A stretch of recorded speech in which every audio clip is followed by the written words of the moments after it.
If you're getting the annoying error in Valorant that says game requires a system restart to play, don't worry. I will show you how to fix it step by step. Let's get started. First, go to your desktop and find Valorant icon. Right-click it and choose Properties. Go to the Compatibility tab. Check the box that says Run this program as an administrator. Click Apply and OK to save the change. Now try opening Valorant to see if it works. If still you are having the issue, launch Task Manager. In the Task Manager, use the source box at the top to search for Riot. Right-click any Riot processes and select End Task. Then search for Valorant and do the same. End all Valorant tasks too. Restart the VGC service. Click Start, type Run.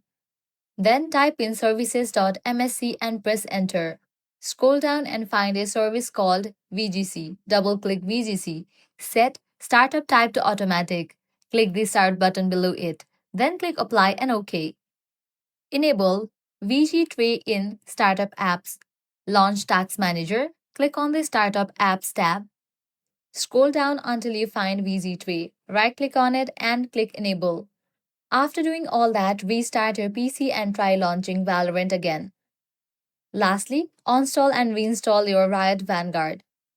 So launch Settings, head over to the option Apps, click on Installed Apps, search for Riot Vanguard, click the three dots next to it and select Uninstall.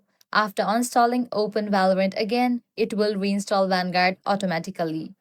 And that's it. With these steps, you'll be good to go. Your problem will be fixed. If this guide helped you out, do not forget to like, share, and subscribe.